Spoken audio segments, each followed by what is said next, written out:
Yes! Finally! Another 2025 video game completion, and this time none other than the amazing, super underrated, in my opinion, Cuphead. But I'll tell you why I think it's underrated in a minute. This one has been on my list for a couple of years since I officially picked it up and I finally took on it. And wow, what a ride it was! The art, the music, the charm. It's such a fun game, it actually makes up for how ridiculously hard it is. I honestly lost count of how many times I died. Cuphead definitely takes the trophy for that. But thanks to this little fella, I actually died 1,096 times. Yeah, let that sink in. On normal level, not on the easy mode. Quick note, since Cuphead it's already an 8-year-old game, this will not be a deep dive review. It's just a mini review with my quick thoughts and impressions after finally beating it. I could go on and on about the game, but again, since this is not a full-on review, let's get to what I really loved about Cuphead. Despite the frustrations and the countless deaths, what kept me going was the game's charm. The 1930s cartoon aesthetics and the jazzy soundtrack really stood out for me, making the tough gameplay a lot more enjoyable. It's the sweet combination of visuals, music, and challenging mechanics that made me not want to rage quit, even though Cuphead is definitely a hard game.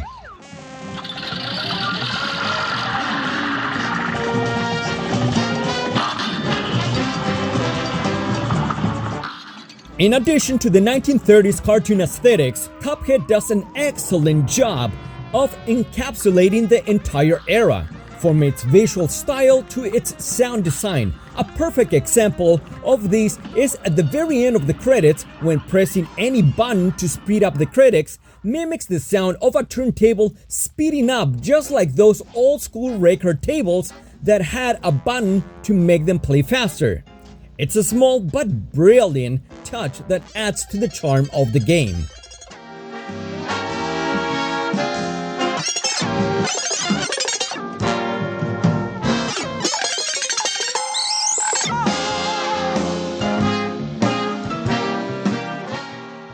Call me masochistic or whatever, because I enjoyed dying on this game. Cuphead didn't make me rage quit. Instead, it had me laughing out loud after every death, making me want to keep on going rather than just giving up. Surprisingly, there wasn't a single enemy or boss battle I found annoying. Instead, I ended up enjoying just about every single enemy encounter and boss battle, which is pretty rare for a game this hard.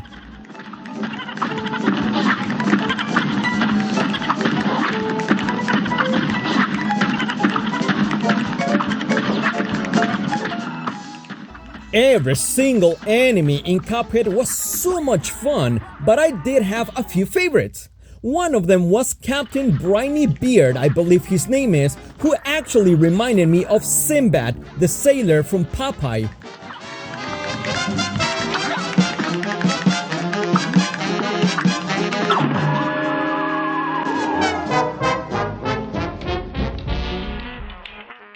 And then there was this Dr. Khan's robot that instantly reminded me of Dr. Wily vibes from Mega Man.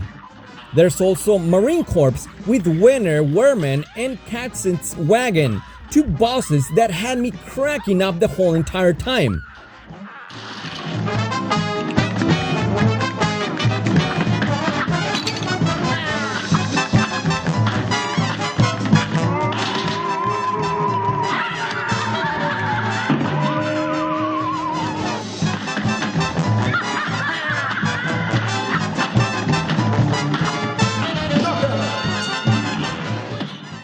And these were just a few of the many, but my favorite was Calamaria. She was such a delight and such a cutie enemy to encounter, And in addition, the second phase of Cala Maria had me laughing out loud non-stop. I ended up dying more times than necessary because my laughter overtook my gaming concentration. On the second phase, she reminded me of the Wednesday Addams dance. Though I haven't seen the show myself, based on what I've seen on social media, that's what it looked like to me.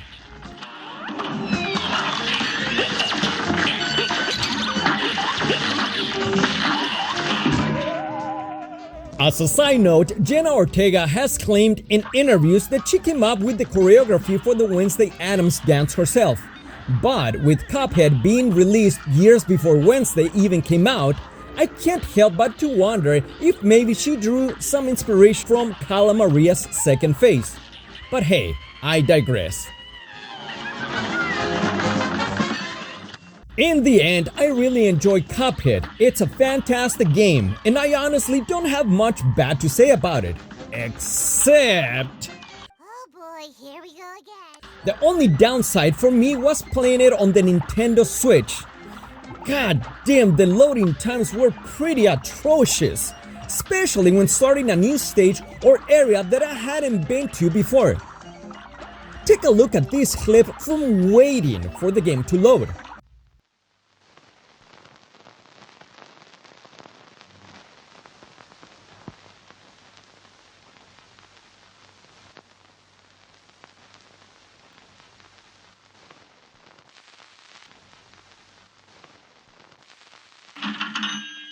Yes, I know there are many other games that may take similar times to load, but Cuphead is just under 4 gigs and under 6 gigs if you count the DLC. Why the f does this take so long to load? I'll tell you why, because the Nintendo Switch sucks ass. Oh, and may I add, the frame drops were another issue, which is something I tend to hate about the Nintendo Switch in general. Technically speaking, the Nintendo Switch is pretty weak and it sucks ass. And while I didn't expect the game, not being a first-party title, to be graphically demanding, I was still disappointed. In hindsight, I kind of wish I had picked it up on a different console had I known the Switch would suck balls on this type of game that isn't as demanding. Which is the reason why I tend to give the Nintendo Switch the benefit of the doubt when buying third-party games, thinking it'll handle them just fine without issues. But every time I end up being disappointed, just like with other third-party titles I've bought and played in the past. And that's why, like I said on my Tears of the Kingdom review video, I'm officially done with Nintendo Switch. It's just not cutting it for me anymore. It's frustrating, it's unacceptable on this day and age that such consoles to have such issues on these type of games that are not graphically demanding. Smartphones can run some games better than the Switch, and there are plenty of examples out there.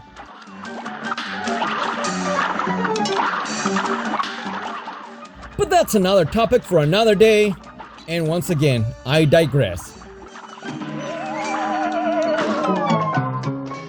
Say what you will that I'm hating on Nintendo or whatever, I don't give two fucks about it.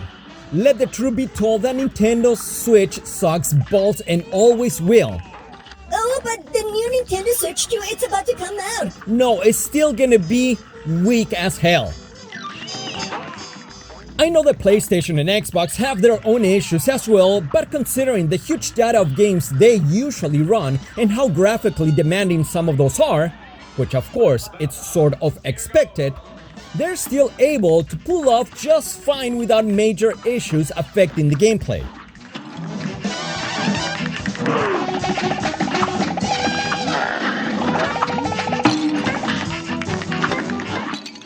Now look, I already said it earlier, but I'll say it again. Cuphead is a game I genuinely enjoy from start to finish. I honestly think it deserves all the praise it's gotten, maybe even a perfect score.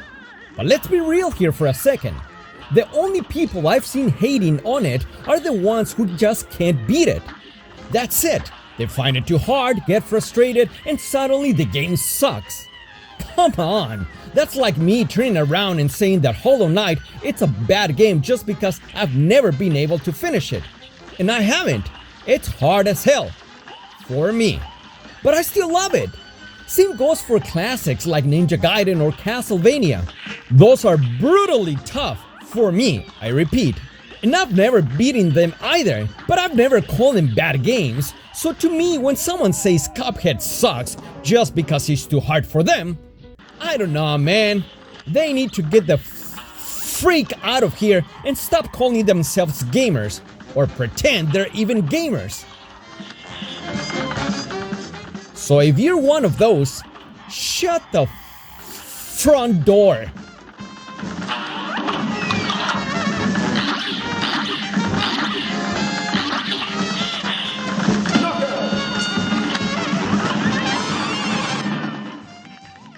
Last but not least, I want to mention why I think Cuphead is underrated.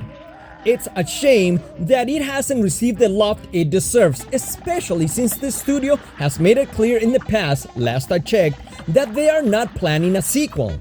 With how unique and enjoyable this game is, I can't help but feel it didn't get enough attention or appreciation for them to consider expanding the Cuphead universe further other than just the DLC and the Netflix TV show, but not an actual game sequel. So I definitely give Cuphead a solid 10 out of 10 score.